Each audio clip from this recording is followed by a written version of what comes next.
dan ramai juga askar Melayu yang mati, tapi oleh kerana mereka lebih kuat, jadi Sultan Abdullah Mukarram Shah terpaksa akur, ya, under duress, di bawah tekanan British, terpaksa menandatangani pajakan tu, ya, pajakan 1791, ya.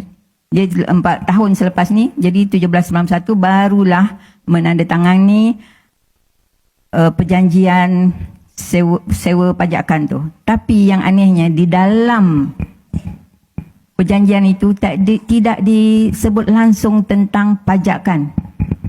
Tak ada perkataan pajakan. Jadi kita rasa macam pelik, ya, macam pelik, ya. Lepas tu lagi satu perjanjian, ya. Lagi perjanjian timbul, ya. Di sini kalau kita ketahui artikel 3 itu, dia mengatakan selagi ada bulan dan bintang mereka setia kawan lah, ya. Dan kita lihat lagi satu perjanjian 1800 juga sama. Dia memajak seberang perai setelah dibom seberang perai itulah. Di situ pun ada juga kemusykilan cara perjanjian itu dimeterai. Sebabnya kalau kita baca perjanjian itu adalah perjanjian kertas kosong. Ya, rubbish, dalam tu tak ada benda. Ya. Dia bercakap pasal orang mencuri lah, dia cakap tangkap orang mencuri lah. Apa kena-mena pajakan tanah dengan yang perkara yang kecil-kecil. Perkara yang besar tidak disebut di dalam kedua-dua perjanjian ni, ya. Dan kalau kita lihat di sini juga, saya tak tahu macam mana the word tu, perkataan forever ada kat situ, ya. Yang di-Pertuan bersetuju untuk memberi kepada Inggeris, syarikat Inggeris selamanya tanah tu. Kat situ saya rasa macam ada sesuatu yang tak kena, ya. Tapi kami sekarang ni sebenarnya tengah mengambil manuskrip lain untuk kita buat cross reference dan cross validation supaya kita boleh mengetahui apa yang terjadi sebenarnya di dalam perbincangan penyewaan tanah Pulau Pinang ini, ya. Sebab kita tengok banyak sangat muskil, perkara-perkara yang muskil yang kita tak dapat nak cerita lah secara tuntas ataupun secara yang boleh registered dan diakui, ya.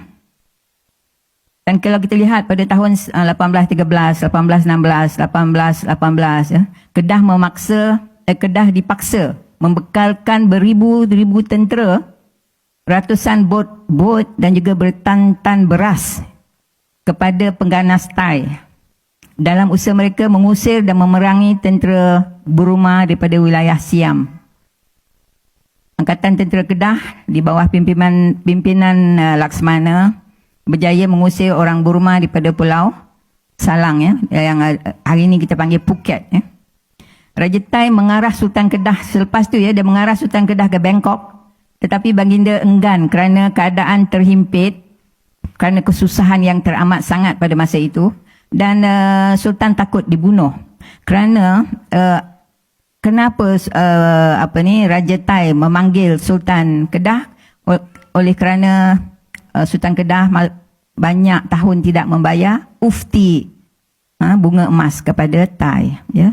Thai ni dia kuat memeras ugut. Kerja dia peras ugut je. Peras ugut emas. So dia jadi kaya daripada kerja-kerja mencuri, merompak tu. Dia jadi kaya dengan cara itu. Jadi apabila itu terjadi, William Edward Philip ni, pemangku Gubernur Pulau Pinang, dia dah beritahu dah Sultan Kedah, kalau tak pergi, dia kata orang Thai akan memerangi Kedah.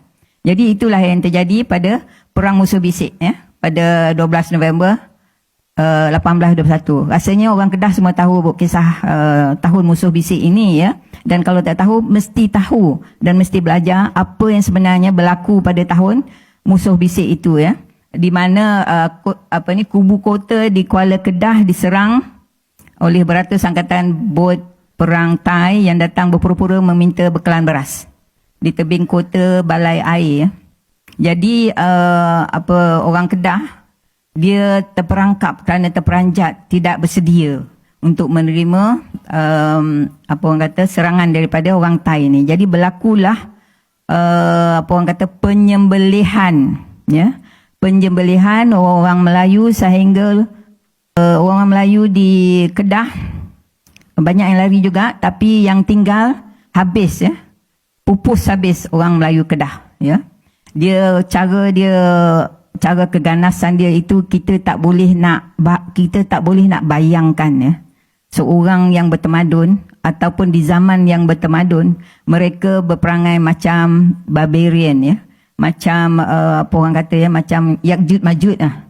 Macam itulah boleh kita sebut dia, bangsa dia ni, bangsa Thai ni. Sebab ke mana saja dia pergi, itulah perangai dia ni, ya. Dan kalau kita tengok ni, dia kejar orang-orang Kedah macam ayam.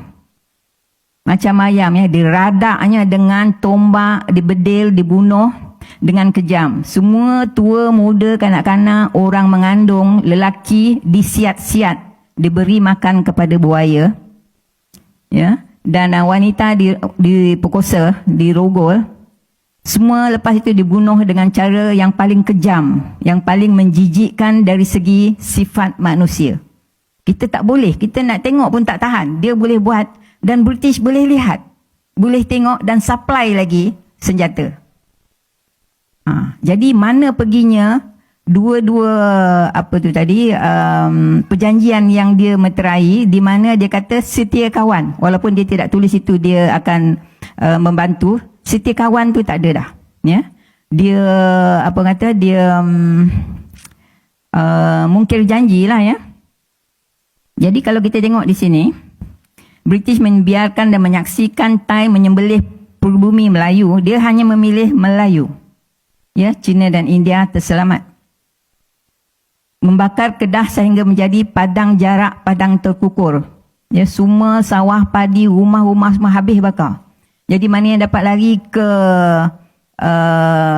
Pulau Langkawi ataupun pulau berdekatan Phuket sebelah sana, itulah yang hidup. Lebih kurang 7,000 orang yang hidup. Dari perkiraan orang-orang yang membuat yang ada hands on masa itu, di antaranya adalah Sherrod Osborne, ya, pasal dia adalah kapten kapal British yang mengbom tu. Dia kata dia tak sampai hati melihat. Dia sendiri-sendiri cakap dia tak masuk campur. Dia tak sampai hati melihat British membuat kekejaman terhadap Melayu, padahal orang Melayu banyak sangat menolong orang British pada masa itu, ya. Jadi semua apa yang saya sebut ini ada manuskripnya, ya, dan ditulis oleh orang-orang yang hands on ada pada masa itu. Jadi pada tahun 1823 ni, bukan tak ada tentangan, ya, daripada orang-orang Kedah. Jadi pada tahun 1823 ni, di bawah pimpinan Tunku Abdullah, dia kumpulkan dalam 3,000 orang. Dia cuba menyerang balik, mengusir orang Thai, ya, tapi tidak berjaya, ya. Tak berjaya, dan lagi hebat pula tentangan daripada orang Thai, di mana perempuan-perempuan sebanyak 300-400 orang diikat-ikatnya, kena berjalan daripada Kedah sampai ke Bangkok tu, ya. Dan sampai ke sana dilacur ataupun dijual ataupun apa-apalah yang mereka boleh buat terhadap tahanan-tahanan ini. Dan oleh itu, setelah Thai berjaya dalam peperangan dengan Raja Unggu, lepas tu Kedah, lepas tu dengan sendirinya dia kata jajahan Perlis, Kedah, Terengganu dan Kelantan tu adalah jajahan Thai. Padahal pada masa yang sama, semua negeri ini ada rajanya dan permentahan di bawah raja. Jadi macam mana ada permentahan, dia mengatakan negeri yang empat ni tanah jajahan mereka. Disebab itu, dia katalah, anggapan dia tu, dia cakap pada British, ini semua jajahan dia, dan dia nak tukar jajahan dia itu, beri balik pada British, dan British